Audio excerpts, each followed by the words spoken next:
আমার সব বন্ধুকে গুড মর্নিং। আজ শুক্রবার।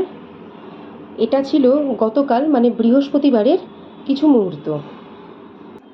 গতকাল না ঘুম থেকে উঠতেই চোখ দুটি চলে গেল বাড়ির উল্টো দিকে থাকা আম গাছটার দিকে। আর কি বলো, ব্যাস মনটা চলে গেল সেই আমের দেশে, মানে মালদা। সকালের অনেক রকম ব্যস্ততার মধ্যে নিজেকে ভুলিয়ে রাখলেও মন থেকে না ওই আমের কথাটা আর সরাতে পারলাম না, আর মালদার কথাও বলতে পারলাম না। এখানেও আমরা অনেক আম খাই, কিন্তু ওই যে মালদা, ওটাই মনের মধ্যে আসতে লাগলো বারবার। মনে হলো কবে আবার টুক করে ট্রেনে বসবো আর পৌঁছে যাব মালদা স্টেশনে। স্টেশনটি তো আগেও অনেক বড় ছিল, কিন্তু জানো তো এখন এত সুন্দর সাজিয়েছে, আর অপূর্ব লাইটিং। এখানকার 420 মোড়, রথবাড়ি মোড়, আর এই বন্ধুদের সাথে আড্ডা, এগুলো সব মনে পড়ছিল। যখনই কোনো মেলা আসবে, চল চল সবাই মিলে যাব, কে কে যাবি কে কে যাবি না, এই তোরা কি পড়বি রে, এই সব কিছু যেন বারবার করে মনে পড়ছিল।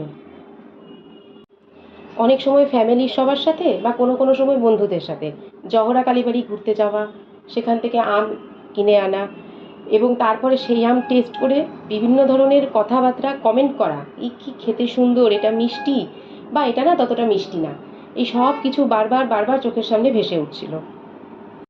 ওই টাইমটুকুতে আমি যেন একটা আলাদাই অনুভূতির মধ্যে দিয়ে গেলাম। ছেলে স্কুলে যাওয়ার পরে নিজের কিছু কাজকর্ম ছিল, সেগুলো করলাম, তারপরে বসে পড়লাম একটি খাতা ও পেন নিয়ে। মনের মধ্যে যা আসলো লিখে ফেললাম খাতায়। আমার বাপের বাড়ি মালদাতে, আমার ছোটোবেলা, আমার বড় হওয়া, পড়াশোনা সব কিছুই মালদাতে। ছোটোবেলা থেকে আমি মালদাতেই বড় হয়েছি, তো স্কুলে যাওয়া, বন্ধুদের সাথে খেলাধুলা করা, পাড়ায় বিভিন্ন উৎসব অনুষ্ঠানে অংশগ্রহণ করা, এই সব কিছু খাতায় লিখে ফেললাম। আর এই লিখতে লিখতেই আরেকটা কথা হঠাৎ মনে পড়ে গেল। এখন তো এইসব জিনিস দেখাই যায় না। আমরা একটা রিক্সাতে 4জন বান্ধবী মিলে যেতাম, 2জন সিটে বসতাম, আর 2জন রিক্সার নিচের অংশটাতে একটা কাঠ পাতা থাকতো, সেখানে বসা হতো।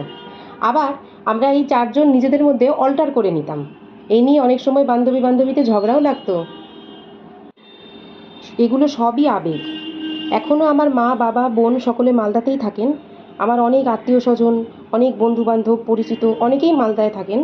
অনেকে আবার কাজের সূত্রে মালদার বাইরেও থাকেন। জানো তো, যখনই মালদার কথা মনে পড়ে, ছোটোবেলার অসংখ্য স্মৃতি চোখের সামনে ভেসে ওঠে। সেই রাস্তাঘাট, সেই পাড়া, চেনা পরিচিত কত মুখ আজও আমাকে যেন টানে। বিয়ের পরে আমি শিলিগুড়িতে থাকি, কিন্তু মনের একটা অংশ কিন্তু মালদাতেই থেকে গেছে। তাই কি করি জানো তো, কোনো যদি একটু সুযোগ পাই তাহলেই মালদায় ছুটি। আজকে এটা তো কালকে ওটা, একটা খালি সুযোগের অপেক্ষা।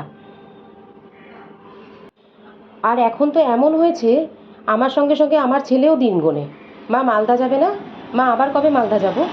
আর একটা বড় কথা কি জানো তো, ও তো বড় হয়েছে, আমার প্রত্যেকটা বন্ধু বান্ধব তাদেরও ছেলে মেয়ে হয়েছে, তো ও তাদের সঙ্গে অনেক বন্ধুত্ব তৈরি করতে পেরেছে, এবং আমার বন্ধু বান্ধবদের সঙ্গেও ওর ভীষণ ভালো বন্ডিং, যার জন্য ওরও মনে হয় খুব টান হয় মালদার প্রতি।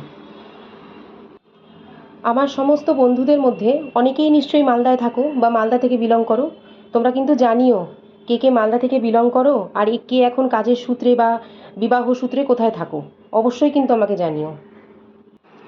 আর আমার সব বন্ধুদের বলছি, যখন আমি নেক্সট মালদা যাব, আর কয়েকদিন পরেই যাব, তখন কিন্তু তোমরা সবাই আমার সঙ্গে যোগাযোগ করবে। আমরা কিন্তু একসাথে একটা খুব সুন্দর মুহূর্ত কাটাবো, কি তাই তো? মালদা তো আমাদের অনেক কিছু দিয়েছে বলো, বন্ধুত্ব, শিক্ষা, সুন্দর স্মৃতি এবং অনেক মূল্যবান সময়। তাই কাজের ফাঁকে ফাঁকে মাঝে মধ্যে বসে বসে আকাশের দিকে তাকিয়ে রইলাম, কী যে ভাবলাম কি জানি, আর কিছু কিছু মুহূর্ত, কিছু কিছু অভিজ্ঞতা খাতাতে লিখে ফেললাম।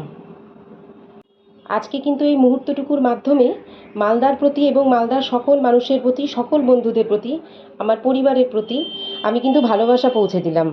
তোমরা নিশ্চয়ই বুঝতে পেরেছো আমি কতটা মিস করছি মালদাকে। সবাই আমার সঙ্গে থেকো, আমার সঙ্গে দেখা করো।